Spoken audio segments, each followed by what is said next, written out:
আসসালামু আলাইকুম। আন্তর্জাতিক বাংলা সংবাদে আপনাকে স্বাগতম। প্রথমে জানিয়ে দেব আমাদের হাতে থাকা সর্বশেষ আন্তর্জাতিক সংবাদ শিরোনাম। গাজায় নারী শিশুসহ নিহত 28 জন।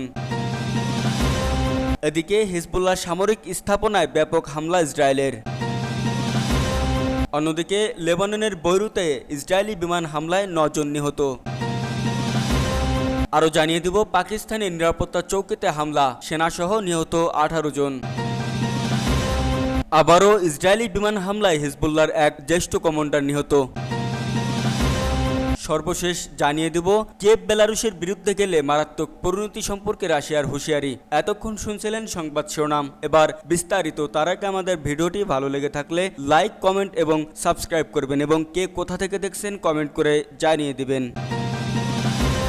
গাজায় নারী শিশুসহ নিহত 28 জন। লেবানন ইসরায়েলের উত্তেজনার মধ্যেও থেমে নেই ফিলিস্তিনের অবরুদ্ধ গাজায় আগ্রাসন। গাজা ভূখণ্ডে ইসরায়েলি হামলায় আরও 28 ফিলিস্তিনি নিহত হয়েছেন। নিহতদের মধ্যে নারী ও শিশুও রয়েছে। উপত্যকাটিতে নিহতের মোট সংখ্যা প্রায় 41,300 জনে পৌঁছেছে। নিহতদের বেশিরভাগই নারী ও শিশু। সবচেয়ে ভয়াবহ হামলা হচ্ছে দক্ষিণ গাজার খান ইউনিসে। ভয়ঙ্কর অবস্থা উত্তর গাজাও। সেখানে ইসরায়েলি হামলায় প্রাণ হারিয়েছে একটি পরিবারের প্রায় সব সদস্যই। বার্তা সংস্থা ওয়াফিয়া জানায় এইসব তথ্য। খান ইউনিসে বিমান থেকে চালানো হচ্ছে হামলা। বেসামরিকদের বসতি লক্ষ্য করে ছোড়া হচ্ছে বোমা। তাণ্ডব চালানো হচ্ছে খান ইউনিসের উত্তর দিকের শহর আল কারারা, আল মাঘাজি শরণার্থী শিবির সহ অন্যান্য অঞ্চলগুলোতে।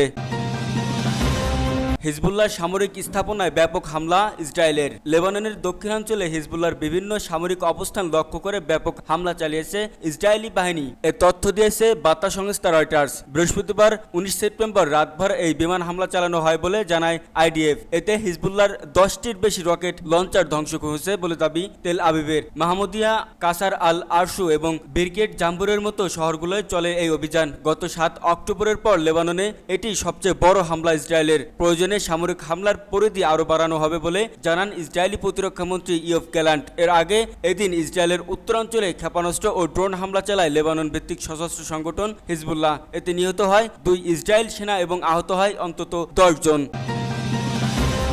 লেবাননের বৈরুতে ইসরায়েলি বিমান হামলায় 9 জন নিহত।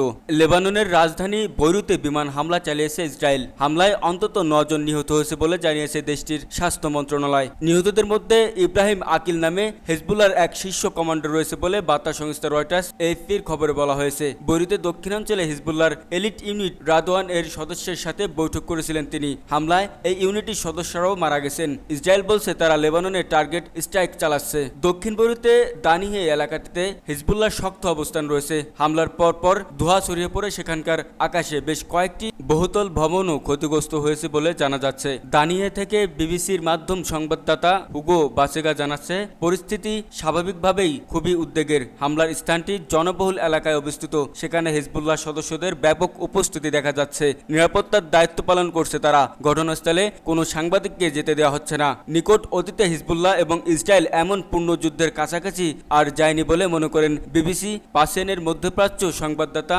নাফিসেহ কোনোভাদ। একই সময় ইসরায়েলের উত্তরাঞ্চলেও কিছু পাল্টা রকেট হামলা প্রতিহত করা হয়েছে বলে জানিয়েছে বিবিসির সংবাদদাতা পল অ্যাডামস। হিজবুল্লাহ সারাদিনে ইসরায়েলের অভিমুখে শতাধিক রকেট ছুড়েছে। রকেট হামলায় ইসরায়েল অধিকৃত গোলান উপত্যকায় অগ্নিকাণ্ডের ঘটনা ঘটে। পাকিস্তানের নিরাপত্তা চৌকিতে হামলা, সেনাসহ নিহত 18 জন। পাকিস্তানের উত্তর পশ্চিমাঞ্চলের সীমান্তবর্তী অঞ্চলে নিরাপত্তা চৌকিতে জঙ্গি হামলা হয়েছে। এতে পাকিস্তানের অন্তত 6 জন সেনা নিহত হয়েছে। আহত হয়েছে আরও 14 জন। সেই সঙ্গে পাল্টা গুলিতে 12 জন হামলাকারী নিহত হয়েছে। খবর ভয়েস অফ আমেরিকার। আফগান সীমান্তের কাছে দক্ষিণ ওয়াজিস্তান জেলায় শুক্রবার ভোরে সন্ত্রাসীদের সঙ্গে গোলাগুলি হয়। এতে আহত 4 সেনার অবস্থা গুরুতর। নাম প্রকাশে অনিচ্ছুক একাধিক কর্মকর্তা ভয়েস অফ আমেরিকাকে হতাহতের তথ্য নিশ্চিত করেছেন। পাকিস্তানের সামরিক বাহিনী মিডিয়া উইং এক বিবৃতিতে সেনা ও হামলাকারী উভয়ের নিহতের সংখ্যা জানিয়েছে, তবে আহত সেনার কথা উল্লেখ করেননি। বিবৃতিতে বলা হয়েছে একদল সন্ত্রাসী দক্ষিণ ওয়াজিরিস্তানের এক নিরাপত্তা চৌকিতে হামলা চালায়। এর ফলে নিরাপত্তা বাহিনী ও সন্ত্রাসীদের মধ্যে তুমুল গোলাগুলি হয়। এতে 6 জন সেনা ও 5 সন্ত্রাসী নিহত হয়েছেন। পাকিস্তান সেনাবাহিনীর পক্ষ থেকে বিবৃতিতে আরও বলা হয়, আফগানিস্তান থেকে উত্তর ওয়াজিরিস্তানের অনুপ্রবেশের চেষ্টা চালালে আরও 7 জন সন্ত্রাসী নিহত হয়। বিপুল পরিমাণ অস্ত্র, গোলাবারুদ এবং বিস্ফোরকও উদ্ধার করা হয়েছে। পাকিস্তানের নিরাপত্তা চৌকিতে হামলায় দায় স্বীকার করছে ইসলামিক জঙ্গি সংগঠন তেহরিক-ই-পাকিস্তান। ইসরায়েলি বিমান হামলায় হিজবুল্লাহর এক জ্যেষ্ঠ কমান্ডার নিহত। ইসরায়েলের বিমান হামলায় ইব্রাহিম আলিক নামের হিজবুল্লাহর এক জ্যেষ্ঠ কমান্ডার নিহত হয়েছেন। লেবাননের রাজধানী বৈরুতে শহরতলিতে ইসরায়েলের এই বিমান হামলা চালায়। ইসরায়েল সামরিক বাহিনী আকিলের নিহত হওয়ার খবর নিশ্চিত করেছেন, কিন্তু হিজবুল্লাহ এখনও আনুষ্ঠানিকভাবে তার নিহতর কথা নিশ্চিত করেননি। ওই হামলায় 12 জন নিহত ও 66 জন আহত হয়েছেন। নিহত ব্যক্তিদের মধ্যে আকিল ছাড়া বাকি 11 জনের মধ্যে 10 জনই হিজবুল্লাহর বিভিন্ন পর্যায়ের কমান্ডার বলে দাবি করছে ইসরায়েল। নিহত আকিল হিজবুল্লাহর অভিজাত রাদওয়ান বাহিনীর জ্যেষ্ঠ নেতা ছিলেন। হামলার সময় তিনি একটি বৈঠকে ছিলেন। হিজবুল্লাহ ও ফিলিস্তিনের একটি সশস্ত্র গোষ্ঠীর প্রতিনিধির বৈঠক চলছিল। ইসরায়েলের হামলায় দুটি ভবন সম্পূর্ণ বিধ্বস্ত হয়েছে। সামাজিক যোগাযোগ মাধ্যম ছড়িয়ে পড়া ভিডিও ফুটেজ দেখা যায়, এক সময় যেখানে একটি ভবন ছিল সেখানে এখন কেবল ধ্বংসস্তূপ। ঘন ধুলোর আস্তরণে আশেপাশের রাস্তা ও গাড়ি ঢেকে যাচ্ছে। ধ্বংসস্তূপে উদ্ধার অভিযান চালাচ্ছে লেবাননের বেসামরিক প্রতিরক্ষা বাহিনীর সদস্যরা। ইসরায়েলের গণমাধ্যম হরেটস জানায়, গত মঙ্গলবার পেজার বিস্ফোরণে আকিলও আহত হয়েছিলেন। শুক্রবার সকালে তাকে হাসপাতাল থেকে ছাড়া হয়েছিল। কিয়েভ বেলারুশের বিরুদ্ধে গেলে মারাত্মক পরিণতি সম্পর্কে রাশিয়ার হুঁশিয়ারি।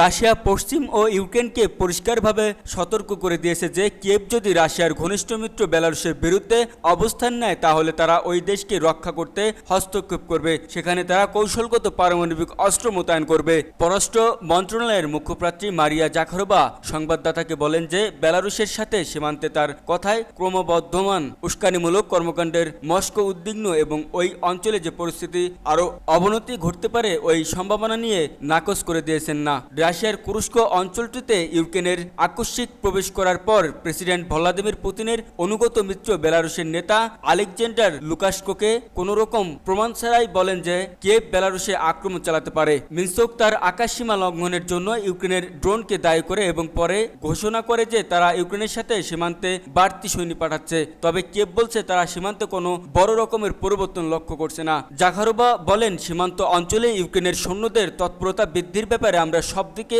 নজর রাখছি। তিনি আরও বলেন, আমরা ওই তথ্যগুলি নিজেরাই যাচাই করে দেখি এবং ড্রোন ব্যবহার করার ও আমাদের প্রজাতন্ত্রে সন্ত্রাসীদের পাঠানোর ক্রমাগত প্রচেষ্টা সম্পর্কে আমরা অবগত আছি। গত মাসে ইউক্রেনের পররাষ্ট্র মন্ত্রণালয় বলেন যে তার দেশ বেলারুশের জনগণের বিরুদ্ধে কোনোরকম অবন্ধুসুলভ ব্যবস্থা নেয়নি এবং কখনো নেবে না। ইউক্রেনের কুরস্ক অঞ্চলে প্রবেশের স্পষ্ট প্রসঙ্গ টেনে জাকারোভা বলেন, ইউক্রেনের প্রেসিডেন্ট ভ্লাদিমির জেলেনস্কি জানিয়েছে তিনি বেপরোয়া পদক্ষেপ নিতে সক্ষম। নভেম্বরে যুক্তরাষ্ট্রের প্রেসিডেন্ট নির্বাচনের আগে তিনি ওয়াশিংটনের সাথে সমন্বয় রক্ষা করে চলছে বলে জাকারোভা তার বিরুদ্ধে অভিযোগ জানান। তিনি বলেন, সুতরাং এই চুক্তির আলোক আমরা এই সম্ভাবনা একদম নাকচ করে দিচ্ছি না যে এই ধরনের ধ্বংসস্তূপ শক্তি এই অঞ্চলকে অস্থির করে তুলতে পারে এবং পরিস্থিতি অবনতি ঘটাতে পারে। তিনি বলেন, রাশিয়া ও বেলারুশ একটি ইউনিয়ন স্টেটের অংশ ছিল এবং তাদের অভিন্ন সীমান্ত সুরক্ষায় ব্যবস্থা করেছিল। তিনি বেলারুশের সাথে রাশিয়ার কৌশলগত পরমাণু অস্ত্র মোতায়েনের পাশাপাশি আঞ্চলিক সামরিক বাহিনীর মোতায়েন করা হয়েছে। Voice of America.